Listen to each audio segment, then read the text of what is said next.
L'autopsie commença à l'aube, alors que les fenêtres du palais apostolique étaient déjà empestées par la puanteur du cadavre et que même les statues de marbre du hall d'entrée semblaient détourner le regard. Le pape Innocent VIII, pasteur de l'Église universelle, vicaire du Christ, était mort depuis 3 jours, mais son corps continuait à se transformer. La peau de son front se fissurait. Un liquide noir suintait de sa bouche et son abdomen se gonflait comme si quelque chose s'y était enfoncé. Les 3 chirurgiens, appelés de l'hôpital du Saint-Esprit, se tenaient silencieusement au chevet du malade. Leurs doigts tremblaient quand l'un d'eux levait le couteau. Aucun des prélats supérieurs n'était présent. Sur ordre officieux du Camerlengo, les personnes extérieures ont été exclues des chambres intérieures la veille et les 3 cardinaux arrivés secrètement d'Avignon se sont attardés dans le réfectoire, apparemment parce qu'ils étaient indisposés. Les rapports des légats espagnols indiquent que la couronne de la papauté s'est évanouie et que la crainte pour le siège du trône a enchaîné même ceux qui portaient la pourpre de façon impeccable. 8 semaines avant sa mort, son visage avait déjà changé. Lors des réunions du consistoire, Innocent respirait difficilement, perdait souvent le fil du raisonnement et murmurait avec irritation des prières sous son souffle. Le déclin de ses forces fut attribué à la vieillesse, mais les affaires du Saint-Siège ne tardèrent pas à porter la trace de mains étrangères. L'ordre de dissolution de la commission sur l'hérésie est signé de la main du pontife, mais l'encre est d'une autre couleur et l'écriture est plus droite, sans la cassure caractéristique du A. Un chambellan nommé Claudio, interrogé 15 jours plus tard, témoigne « Notre père ne savait pas ce qui se passait autour de lui. Il criait contre les ombres, voyait du sang sur les murs, demandait qu'on ferme les fenêtres, qui n'étaient pas là. Les médecins tentent de faire face au déclin par des méthodes traditionnelles. Ils posent des pansements à la moutarde sur le pape, le vident de son sang 3 fois par semaine et lui enduisent la poitrine d'onguents à base d'encens et de plomb cuit. L'un des moines, formé pour soigner la bile noire, lui donne une potion de vinaigre et de rouille broyée. Le pape la boit et la nuit même, il se met à vomir des caillots noirs. Les serviteurs ont dit que cela sentait la viande pourrie et la laine mouillée. Lorsque sa poitrine devint rouge, les médecins pensèrent qu'il s'agissait d'un signe de putréfaction interne.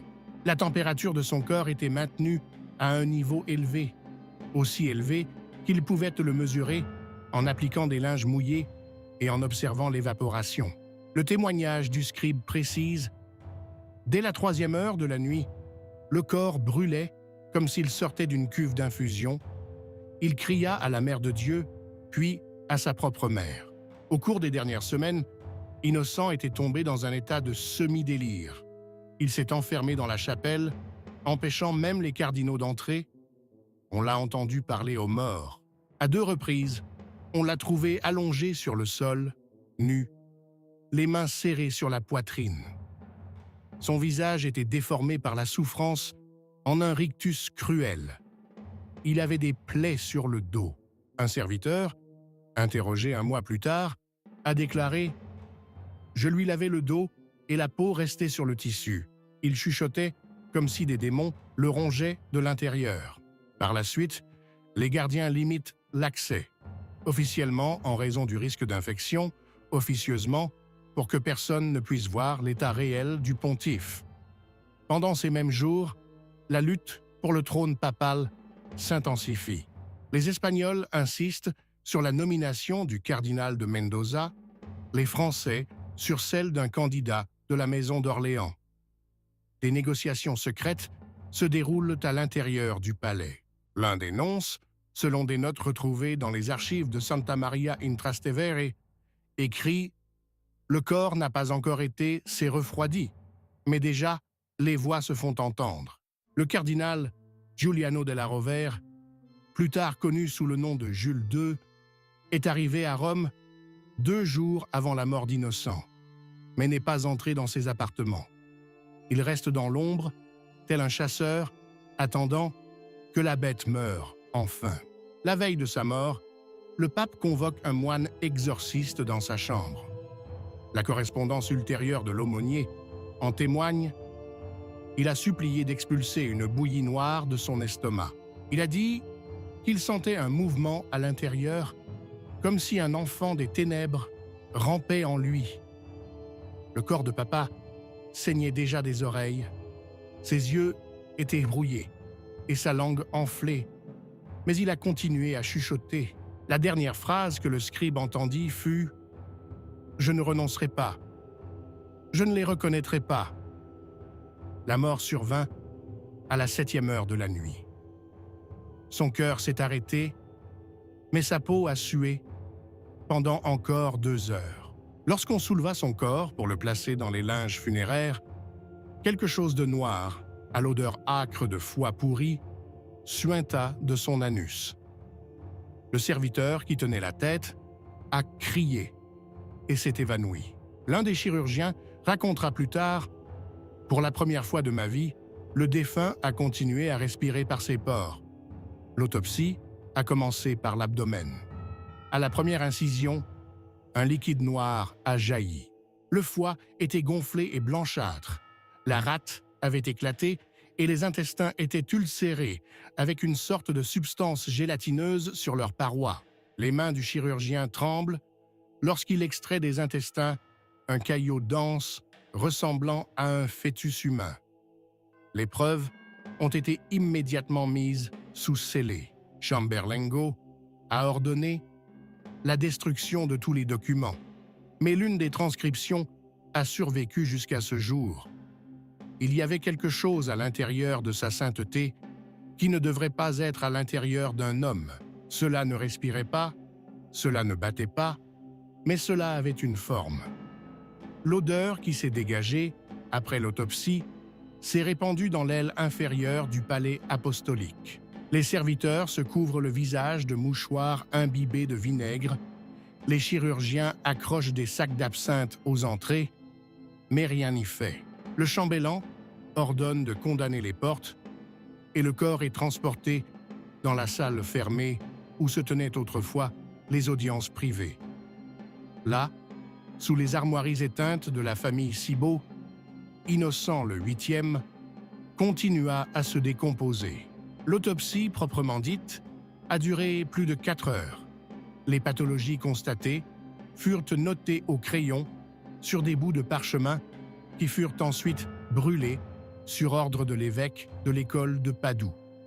La raison officielle est la suivante: nature inappropriée et crainte de spéculation hérétique.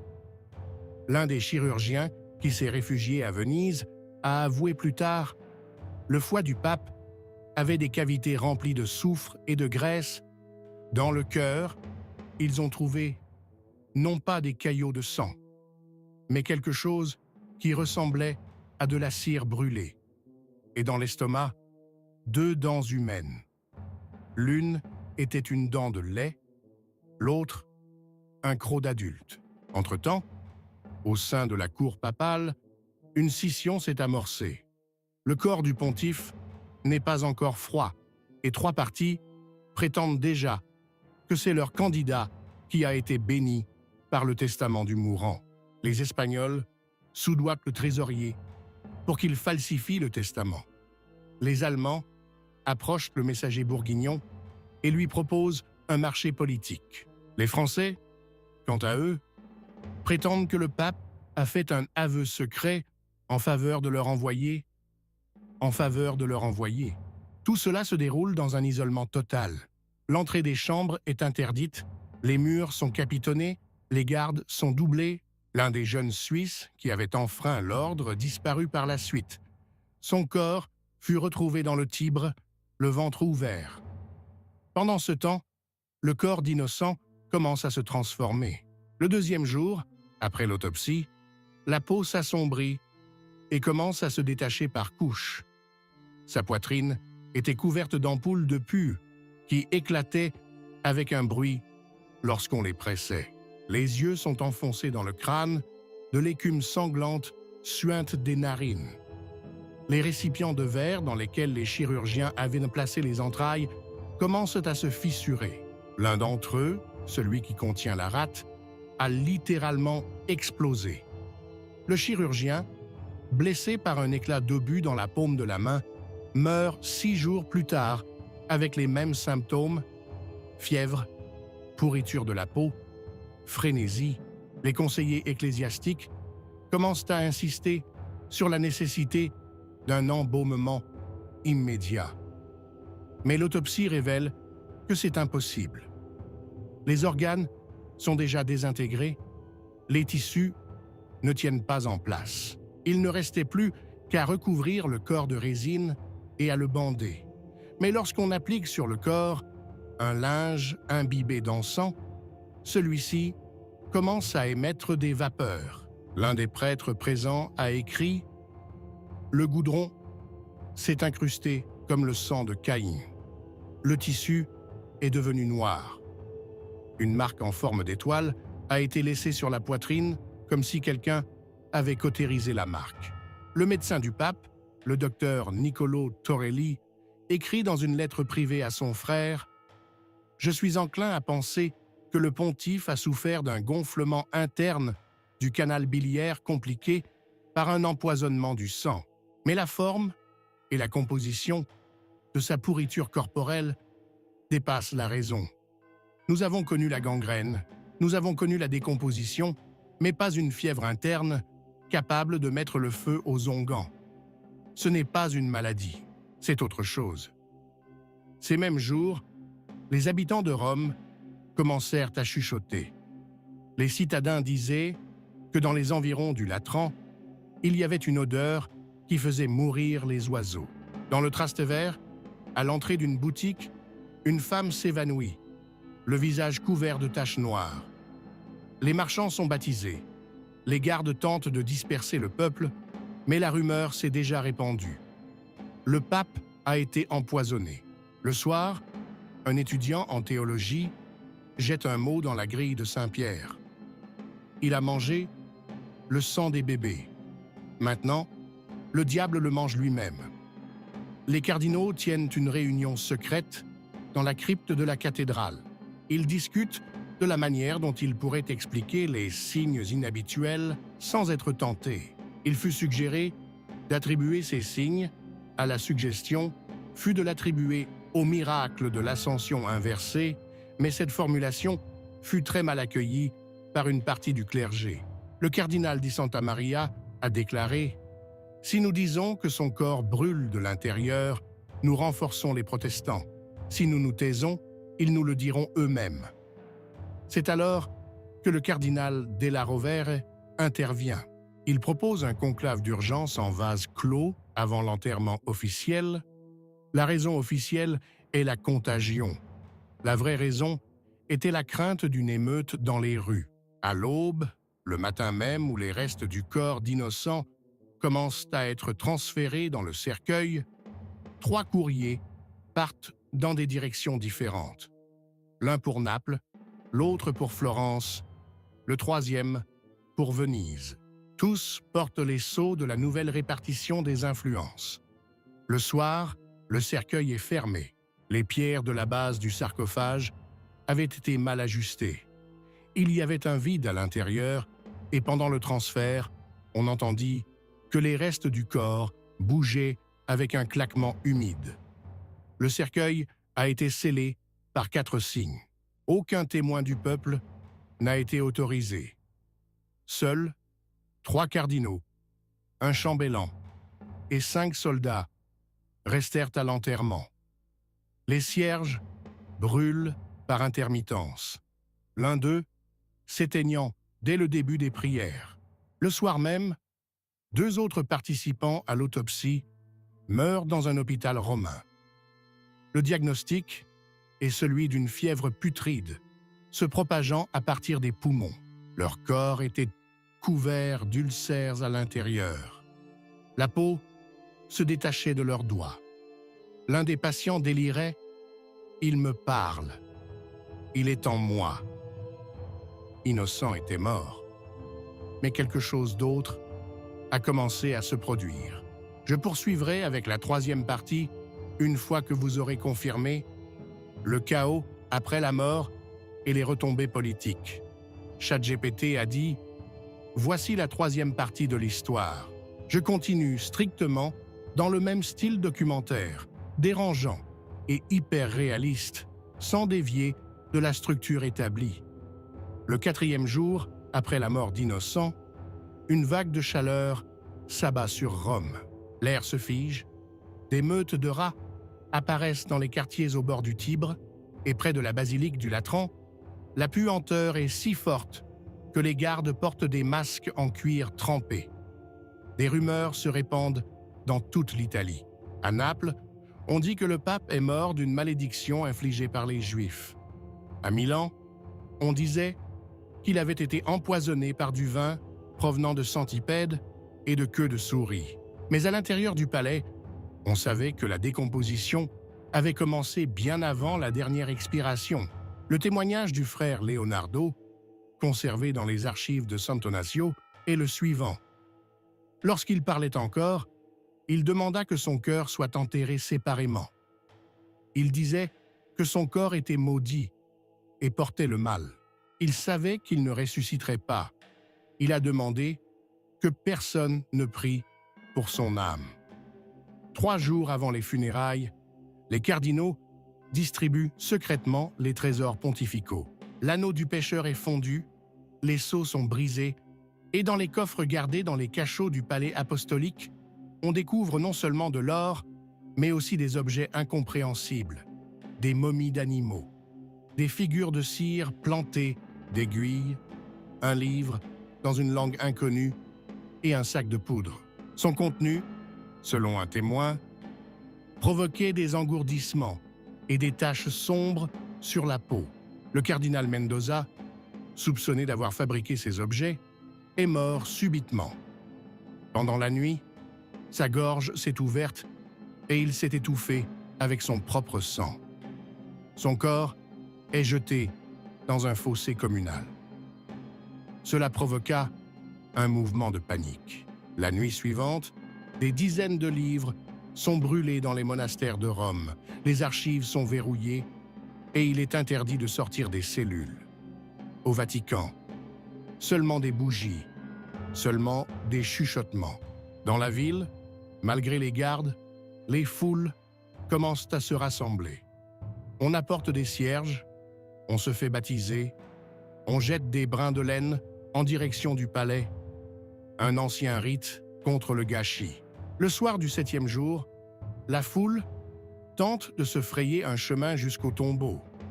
Les gardes ouvrent le feu. Les morts étaient allongés, juste sous les armoiries du pape.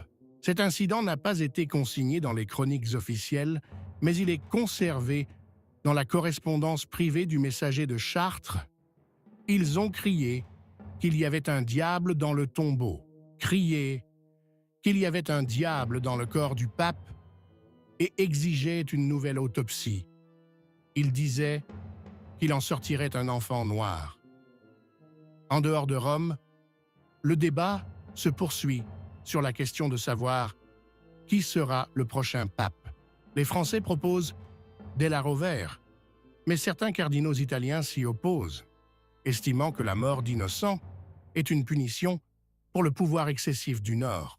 La faction allemande proposa un compromis, mais faillit être expulsée. Alors que leur adresse était lue, une odeur âcre se répandit dans la salle, et l'une des personnes présentes se mit à saigner des yeux. 3 témoins jurent avoir vu au-dessus de l'autel une ombre fugitive ressemblant au visage du pontife défunt. À la même époque, un traité est publié à Padoue, qui est interdit dès sa parution, de la noirceur du cœur et de la brûlure intérieure. L'auteur était un ancien médecin de la cour d'Innocent. Il affirme que le cœur du défunt est comme une éponge sèche imbibée de goudron, et que le sang ne coule pas, mais gargouille. Il a également décrit une matière vivante dans les intestins qui bougeait même après l'extraction, et une fois dans le récipient, encerclait le verre. Personne ne l'a confirmé, mais le traité a fait le tour du monde. Il y a eu une émeute d'étudiants à Bologne à cause de ce traité. Le 9e jour, le corps suintait encore. Le cercueil se trouvait dans la crypte, sous l'autel, mais des ténèbres nauséabondes s'échappaient de la dalle de marbre. La pierre a été ouverte 2 fois pour s'assurer qu'elle n'était pas imbibée d'eau. L'un des gardiens raconte « J'ai touché la dalle avec ma main, elle était chaude, et j'ai senti que le cercueil à l'intérieur bougeait. Les hallucinations commencent chez les cardinaux. Le cardinal di Ferrara, lors d'une réunion, tomba soudain et s'écria « Il est derrière moi, il me tient par le cou !» On le tordit. On l'envoya dans un asile où il mourut étouffé 2 jours plus tard. Le chambellan ordonna la bénédiction de la crypte, mais un moine qui y descendit se mit à vomir une bouillie noire. Il survit, mais ne parle plus jamais. Pendant ce temps, Della Rovere profite du chaos pour conclure un accord avec 2 familles puissantes. Il promet de leur restituer les terres confisquées par Innocentius et de faire entrer leurs hommes dans les nouvelles commissions financières. Des voix commencent à s'élever en sa faveur. Le conclave n'a pas encore été officiellement annoncé, mais les séances ont déjà commencé. L'ambassadeur de France écrit « Rome a peur, l'Église tremble, et sera élu celui qui promet la stabilité, même s'il a les mains couvertes de sang. » Des rumeurs se répandent dans les rues. Innocent n'est pas mort. Qu'il avait pris le maquis pour revenir. Que son corps n'était pas un corps, mais un vaisseau. Les gens se rassemblèrent à nouveau devant la cathédrale. Des pierres volèrent à travers les fenêtres. Quelqu'un cria « Il est en train de pourrir, mais on entend sa voix dans les rêves. » La foule se dispersa, mais 3 des jeunes moines qui avaient assisté à l'enterrement disparurent. Ils n'ont jamais été retrouvés. Le 12e jour après sa mort, le sarcophage se fissura. La pierre était couverte d'une toile d'araignée de fissures. L'intérieur sentait la viande et le soufre. Chamberlain ordonne de briquer l'entrée, mais la dalle reste de travers. Cette même nuit, une inscription apparaît sur le mur de la cathédrale. « Il n'est pas pardonné. Il n'est pas en paix. » Le 13e jour, après la mort d'Innocent le 8e, un mouvement de révision des principales doctrines se met en place au Vatican. Della Rovere, qui bénéficie du soutien officieux de la moitié des cardinaux, insiste pour qu'un nouveau concile soit convoqué. En réalité, pour consolider son pouvoir, avant même d'être officiellement élu, il présenta un manuscrit écrit de la main d'Innocent. Parmi les documents qu'il présenta au petit cercle, il y avait un manuscrit écrit de la main même d'Innocent. Un testament dans lequel étaient mentionnés 3 noms secrets accompagnés de la phrase « Ne pas les laisser s'élever ». L'un de ces noms est celui de Della Rovere lui-même. La rumeur se répand comme une traînée de poudre. Les Français accusent les Italiens de falsification. Les Allemands exigent l'ouverture des archives. En réponse, Della Rovere ordonne l'expulsion de l'ambassadeur de l'Ordre de Toulouse et entame des auditions publiques sur l'ingérence de forces maléfiques dans les affaires de l'Italie. L'interférence de forces maléfiques dans la chute du pape, les témoignages des moines et les fragments de l'autopsie ont été utilisés à cette fin. L'un des protocoles survivants indique « Il y avait un ramollissement non naturel des eaux du bassin, des taches sombres sur la plèvre, la peau se séparait au toucher. À l'intérieur du corps, il y avait de la mousse noire qui avait éclaté au contact du vin. C'est ainsi qu'est née la légende selon laquelle le pape ne serait pas mort de son plein gré, mais aurait été brûlé de l'intérieur pour une bonne affaire. Les serviteurs qui avaient servi le défunt commencent à disparaître. Sur les 27 interrogés, 16 sont envoyés dans des monastères pour un repentir silencieux. 4 sont morts en prison. On dit que l'un d'eux s'est arraché la langue. Ceux qui sont restés disent qu'Innocent perdait la face. Littéralement, au cours de ces derniers jours. La peau de sa tête se détachait. Son nez était noirci et toutes ses dents étaient tombées de sa bouche. Il riait en mourant. Le scribe a écrit « Et nous appela son sang ». En dehors de Rome, d'autres forces commencent à s'agiter. Le Sénat vénitien propose de convoquer un conseil sans Rome. La France envoie un détachement de cavalerie aux frontières du Latium, officiellement pour garder les pèlerins, officieusement pour leur rappeler leur influence. Les princes allemands protestent contre l'ingérence de la magie noire dans les affaires de l'Église et demandent que le corps du pape soit à nouveau autopsié, devant les représentants de tous les pays. C'était impossible. Le corps ne peut plus être enlevé. Le sarcophage est rempli de plomb. La crypte est recouverte de briques et réduite au silence. Le chambellan refuse de donner la clé. On parle alors de désinfection.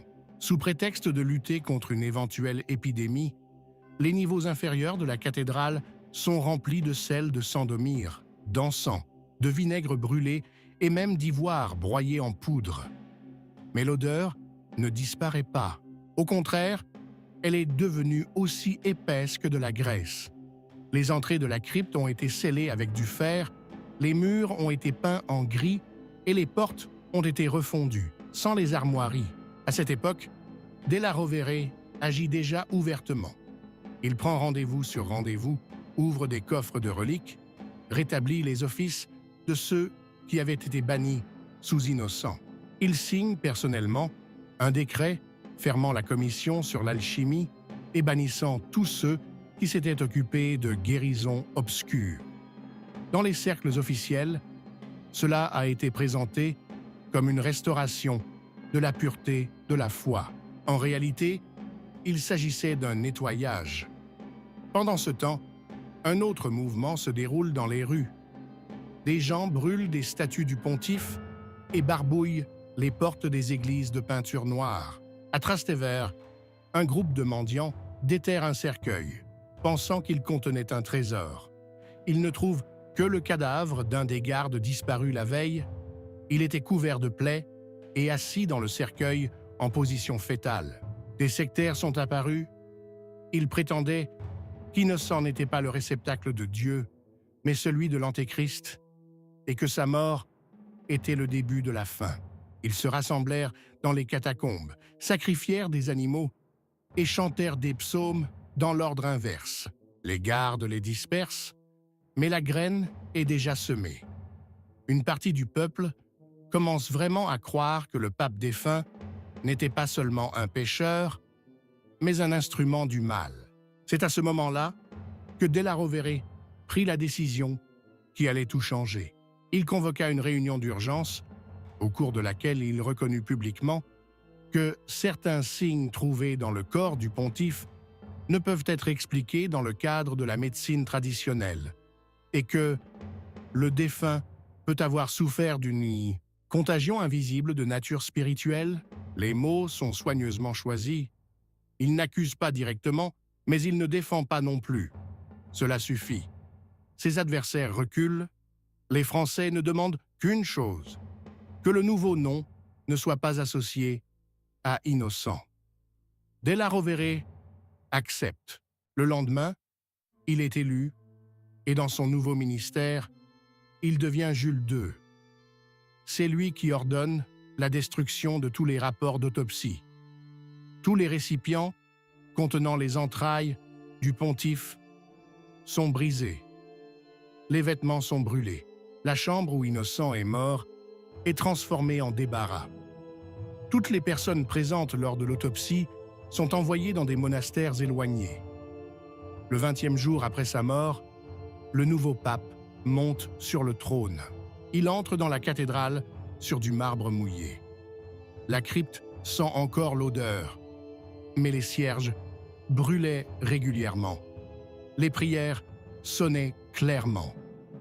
Tout le monde est silencieux. Le 21e jour après sa mort, le corps du pape Innocent le 8e fut officiellement mis en terre. La cérémonie fut privée, sans personne, sans représentants des maisons couronnées. Sur les 28 cardinaux invités, seuls 10 se sont présentés.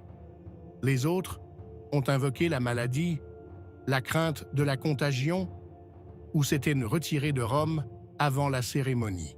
Le cercueil, bourré de plomb, enveloppé d'un tissu imbibé de résine et d'herbes séchées, est descendu dans la niche cirée de la crypte. Une pierre a été maçonnée pour le recouvrir à jamais. Aucun nom n'est gravé. Seule l'année est gravée. Sur ordre de Jules II, les premiers décrets, rompant avec la politique d'Innocent, sont publiés le même jour. Ils abolissent l'impôt sur le sel florentin, réhabilitent plusieurs prêtres exilés et suppriment l'impôt ecclésiastique sur la communion des pauvres. Le peuple prend cela comme une libération. Sur la place devant la cathédrale, plus d'1 millier de personnes se sont rassemblées et ont prié non pas pour les défunts, mais pour les vivants. La rumeur de la mort d'Innocent s'est répandue dans toute l'Europe avec des déformations. En Pologne, on a écrit qu'il s'était décomposé de son vivant. En Suisse, on a dit que des os de serpent avaient été trouvés dans son corps. À Paris, un traité intitulé « Sur le cadavre boursouflé du pape et son prétendu 5 heures » fut publié, affirmant que le corps du pontife s'était enflammé à l'aube sans raison apparente. Jules II ordonne d'ignorer tout cela. Au sein du Vatican, la discipline s'installe. Les mentions d'Innocent sont supprimées des chroniques. Les portraits d'Innocent sont retirés des chroniques. Les tapisseries à son effigie sont brûlées. Un scribe qui avait laissé son nom dans un paragraphe sur le concordat avec Aragon fut renvoyé. Néanmoins, des traces subsistent. Dans les archives de la cathédrale Saint-Paul, un parchemin énumère les noms de tous ceux qui ont été en contact avec le corps du souverain pontife. Sur 53 personnes, 27 sont mortes dans l'année. Les causes en sont la fièvre, les hémorragies, la folie, les crises soudaines. L'un d'eux, un abbé de Modène, se noya dans un puits en criant « Il est en moi, il est en moi ». Les embaumeurs, qui ont participé à la première tentative de conservation, sont morts l'un après l'autre. L'un d'eux s'asphyxie à cause de la fumée dans sa cellule. Un autre est retrouvé la poitrine déchirée, comme de l'intérieur vers l'extérieur. Le troisième a disparu. Il n'a jamais été retrouvé. Sur le mur de sa cellule était gravé un symbole ressemblant au sceau trouvé plus tôt sur le foie d'Innocent. Au fil du temps, la peur a pris d'autres formes. Rome commença à craindre non pas le défunt lui-même, mais son héritage. La légende du bébé noir, une créature vivante trouvée dans le corps du pontife, devint une rumeur de rue. On l'appela tour à tour « fils de chair », rejeton sans communion, fœtus contre nature. Personne n'a officiellement confirmé l'existence d'une telle chose, mais dans les laboratoires souterrains du Vatican, selon des rapports officieux, une nouvelle boîte en fer était apparue, scellée, sans inscription, sous bonne garde. Certains disaient qu'elle contenait quelque chose qui ne pouvait pas être putréfié. Le 28e jour après sa mort, un tremblement de terre a frappé Rome. Il a été enregistré même dans les monastères situés en dehors du Latium. Il dura moins d'1 minute, mais l'un des murs de la crypte s'effondra. Les moines qui gardaient les salles inférieures refusèrent de descendre pendant 3 jours. Après cela, le passage fut définitivement muré. Les offices dans la cathédrale inférieure cessèrent. 1 an après ces événements, Jules II prononce un discours dans lequel il dénonce indirectement le règne d'Innocent comme une époque de confusion et de décadence, sans mentionner son nom ni ses actes. Ce discours a ensuite été transcrit dans une chronique officielle sous le titre « Restauration de l'ordre ». La mort du pontife y est qualifiée d'opaque. opaque et qu'il a été oublié. Mais le peuple n'a pas oublié. Chaque année, la nuit du jour de la mort d'innocents, des cierges noirs allumés sur les portes des églises sont retrouvés dans les rues de Rome. Les moines étaient silencieux. Les monastères de Sibylla et de Sant'Agostino ont conservé des journaux où l'on peut lire « Ça pue ». Cela pue encore. Il gît là. Mais son cœur n'est pas mort. Il ne pourrit pas. Il attend. C'est ainsi que s'est achevée la vie d'Innocent le VIIIe, un pontife dont le corps a brûlé de l'intérieur et dont la mort a marqué le début d'une nouvelle ère de peur. C'était un homme de pouvoir, entouré d'intrigues, de paranoïa et de foi. Sa fin, pourrie, défigurée, solitaire, est devenue un miroir pour toute l'Europe catholique. Le pouvoir avait été remplacé. L'Église avait été purgée. Mais dans les profondeurs du palais apostolique, derrière une dalle maçonnée, repose ce qui n'a jamais été qu'un corps. Et à ce jour, personne ne sait ce que les chirurgiens ont trouvé dans le ventre du pape.